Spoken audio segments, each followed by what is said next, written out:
Com a iminência da chegada desse terceiro ciclo de prosperidade, terceiro ciclo da economia do Espírito Santo, há uma preocupação, a de que o capixaba esteja se habilitando a embarcar nessa onda de progresso de maneira que ele possa tirar um bom proveito dos empregos que se esperam venham a ser gerados. O capixaba tem recursos para isso, está sendo disponibilizado para ele meios e condições para que ele se prepare para as oportunidades que principalmente a indústria vem assegurar.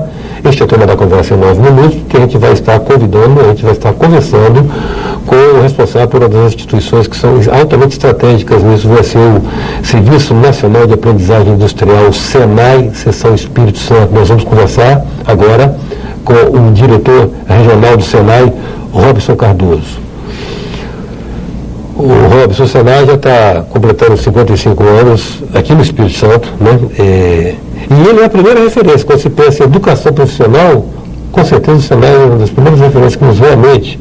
Mas a gente não fala muito de SENAI, mas nunca entrou nos muros do SENAI, nos corredores do SENAI. Que serviço efetivamente ele presta? Na verdade, o SENAI foi criado para você, dentro da sua missão principal, ele promover a educação profissional com qualidade para as indústrias capixabas. Tá? Então, dentro desse foco, a gente atua em várias modalidades de curso, que seriam a aprendizagem industrial, a qualificação profissional, seus cursos técnicos, a iniciação profissional. Uhum. Agora, há uma distinção entre o que seria cursos profissionalizantes e cursos técnicos, que é da informação do briefing que a gente teve do SENAI, há uma divulgação, não sei se sua ou do João Marco, que é a pretensão de implantar cursos técnicos em todas as unidades. E para até então, para nós leigos, todos os cursos serão técnicos. Na verdade é o seguinte, todos os cursos são profissionalizantes, Eustáquio. Na verdade, entendeu? Depende da carga horária. Quando eu falo em iniciação profissional, são cursos que você inicia uma pessoa em uma profissão. Qual é a característica desse curso? Uma carga horária pequena. Por quê? Porque normalmente esses cursos são dados para comunidades onde pessoas estão desempregadas. Se você der uma carga horária muito grande, o que acontece com ele? Ele abandona o curso. Talvez não tenha tempo suficiente para terminar esse curso. Tá? No curso de qualificação já é um curso com uma duração um pouco mais abrangente, né? Tá? Quando aquele aluno que fez a iniciação se viu que realmente aquela profissão, aquela iniciação, ela deu motivo para continuar a estudar, aquilo que ele quer, ele vem para a qualificação profissional, que é uma carga horária que já varia de 80 a 300, 400 horas. Tá? Aí, quando você fala em curso técnico, você proporciona ao aluno uma habilitação técnica. Um curso técnico é um pouco diferente, apesar de ser profissionalizante, um pouco diferente dos demais. Porque além de ele frequentar o SENAI em 1.600 horas de aula, tá? Um grupo de 1.600 horas, né, que ele faz, ele ainda tem que ter, para ele receber essa habilitação, o ensino médio completo. Então, e o projeto é de se estender a todas as unidades do SENAI essa disponibilidade de curso? Na verdade, o que acontece? Hoje, só o SENAI da Beira-Mar, né, ele ministra curso técnico. Quando nós assumimos nossa nova direção, da Federação das Indústrias, nós sentimos que é o seguinte, o curso técnico é uma modalidade do SENAI do Espírito Santo, e não de uma unidade só. Tá? Então, nós tratamos como meta, nessa nova gestão, tanto da Federação como do próprio SENAI, e colocar pelo menos um curso técnico até 2008 em cada unidade do SENAI. E nós estamos falando de quantas unidades? Né? Hoje o SENAI tem 6 unidades fixas e 2 agências. Né? Onde que elas ficam? Hoje elas ficam, né, em Cachoeiro, aqui na Grande Vitória são 3, né, que é no Ceviche, em Vila Velha e na Beira-Mar, Cachoeiro e Colatina. E 2?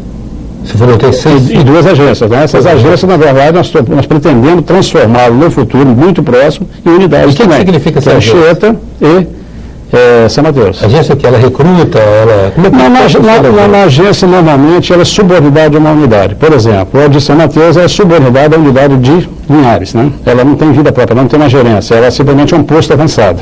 A de Anchieta ela foi criada simplesmente para você atender aquela demanda da expansão da terceira planta da Samarco. Entendeu? Uhum. Mas tem projetos grandes ali para Anchieta, né? Na verdade, o que nós pretendemos daqui para frente realmente é construir mais unidades no SENAI baseado nessa demanda que está existindo aí. Hoje, Robson, quantas vagas são oferecidas por ano? Quantas matrículas são oferecidas por ano? Na verdade, hoje o SENAI passa por um momento onde a gente trabalha muito mais com a demanda do que com a oferta. Lógico que a gente faz uma programação dentro da nossa capacidade, mas nós temos provado aí que a gente sempre tem passado 10% a 15% a mais daquilo que nós projetamos. Então, o ano passado, por exemplo, nós chegamos a 21, a 22 mil matrículas. Normalmente... É uma previsão de quanto? Vocês esperavam quanto? 18 mil mais ou menos, entendeu? e chegamos a 22 mil matrículas. Então, hoje, antes de vocês preferem mensurar a demanda, a partir da demanda, para a partir da demanda estar disponibilizando? Porque todo ano o que acontece está aqui aparecendo algumas demandas sazonais, né? Sim. Então, por exemplo, esse ano passado houve muito Plantec, né, que é um programa que é um plano de treinamento do governo federal, junto com a CETADES. Mas aquele é eventual, né? Quase todo era. Ela aparece de vez em quando. Agora, nesse ano, nós estamos aí com o projeto do Promimp, né, que não estava programado dentro do seu espaço normal. Tá? Aparece um contrato, a gente, em cima dessa demanda, a gente atende. Podemos citar no ano passado, em relação ao curso técnico, nós fechamos 6 turmas com a SST. Então, a SST, em função dela ter perdido funcionários para o mercado, ela se viu na necessidade de formar sua própria mão de obra. Então, ela botou 6 turmas lá no Senai para a gente formar essa turma em 1 ano de trabalho. Mas é interessante isso, porque a ideia que você tem normalmente é que o sonho de quem está no mercado é chegar na grande. Aí você está falando que, de repente, as grandes têm a razão de mão de obra para o mercado, que a indústria metalmecânica... Hoje a gente pode falar que a indústria do petróleo ela tem conseguido, ela tira, pelos benefícios que ela tem, não é só o salário direto, mas principalmente os indiretos, ela tem conseguido tirar profissionais tanto das grandes empresas como das pequenas, como do próprio Senai. Basicamente a indústria do petróleo. Porque isso aí é aberto um edital de processo seletivo, né? Aí, normalmente, o que acontece? Isso aí a pessoa se candidata e acaba passando no exame e a gente pede os profissionais. Em 9 minutos, hoje nós estamos conversando com o diretor regional do Senai Espírito Santo, Robson Cardoso. A gente volta já.